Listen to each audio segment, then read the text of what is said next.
सबैका लागि Nepali short story channel कृपया भिडियोलाई लाइक शेयर अनि च्यानललाई सब्स्क्राइब गरिदिनुहोला।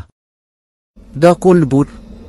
शरदको चिसो रात, चन्द्रमा बादलभित्र लुक्दैछ। बत्ती नबलेकाले शहरका गल्लीहरू झनै भयावह देखिन्छन्।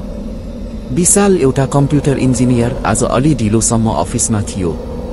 नयाँ प्रोजेक्टमा काम गर्नु परेकाले ऊ राति 11 बजेतिर मात्र आफ्नो बाइक स्टार्ट गरेर घरतर्फ लाग्यो।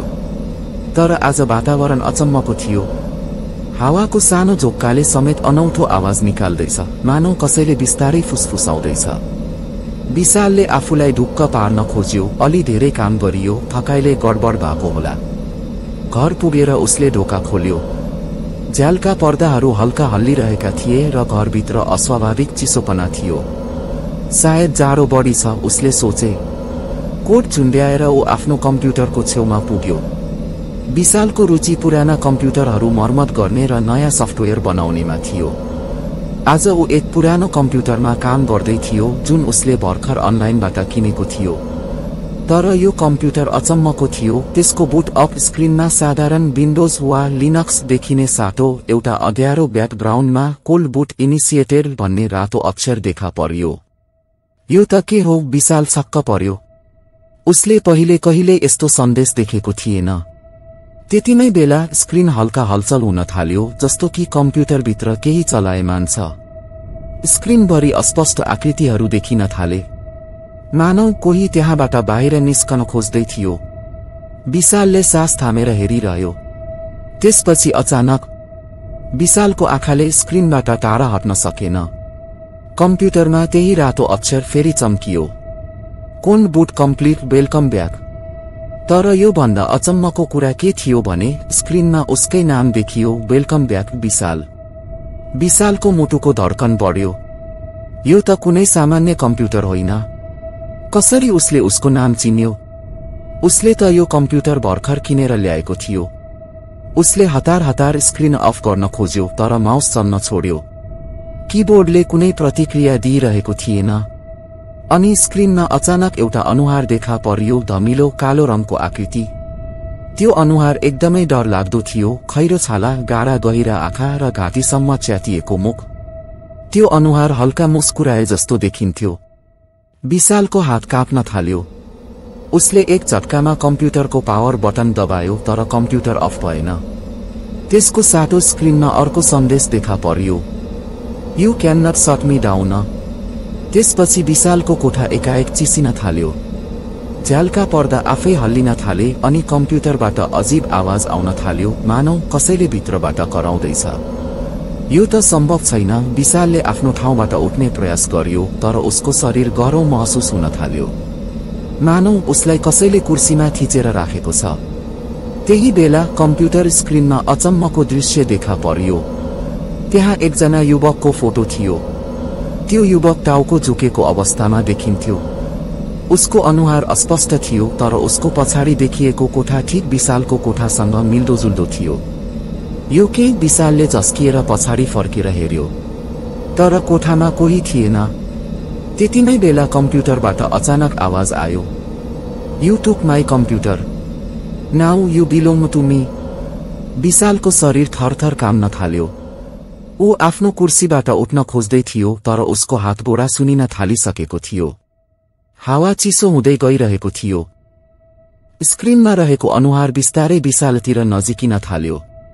छैन, म यो कम्प्युटर बन्द गर्छु, विशालले जोडले करायो। तर स्क्रिनबाट आवाज आयो, cold boot can not be undone.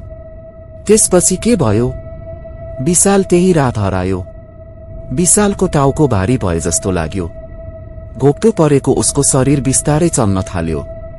जब उसको चेतना फर्किन थाल्यो, ऊ एउटा अँध्यारो कोठामा थियो। म कहाँ छु? विशालले बिस्तारै आँखाहरू खोल्दै आफू वरिपरि हेर्यो। ऊ त्यही आफ्नो कोठामै थियो, तर केही अजीब थियो। कम्प्युटर अझै अन थियो। स्क्रिन रातो बत्तीले चम्किरहेको थियो अनि हावामा एउटा गन्ध फैलिएको थियो, पोलिएको तार जस्तो गन्ध। तर सबैभन्दा डरलाग्दो कुरा के थियो भने विशालको कोठाको घडी बिहान 3:00 बजेको देखाउँदै थियो, तर उसलाई लाग्थ्यो ऊ कम्प्युटरमा बसेको त्यति धेरै समय भइसकेको थिएन। के म बेहोस भए? उसले फोन उठाएर हेर्यो। फोनको स्क्रिन नो नेटवर्क देखाउँदै थियो। त्यतिमै बेला कम्प्युटरको स्क्रिन फेरि चम्कियो। वेलकम ब्याक विशाल। विशालको मुटु एक्कासी छातीबाट फुट्ला जस्तो भयो। म यो कम्प्युटर फाल्छु। उसले रिसले उठेर कम्प्युटर अफ गर्न खोज्यो, तर जति प्रयास गरे पनि पावर बटन दबाउन सकिरहेको थिएन। हात काँपिरहेको थियो। त्यसपछि स्क्रिन फेरि बदलियो। अब त्यहाँ एक भिडियो चल्न थाल्यो। भिडियोमा एउटै कोठा थियो, तर त्यहाँ विशाल छैन। त्यहाँ एउटा अर्को युवक थियो। उसको अनुहार धमिलो देखिन्थ्यो। उही युवक जसको अनुहार विशालले पहिले स्क्रिनमा देखेको थियो। ऊ युवक झ्यालतर्फ गएर बाहिर हेरिरहेको थियो अनि एकाएक उसका आँखा ठूलो भए।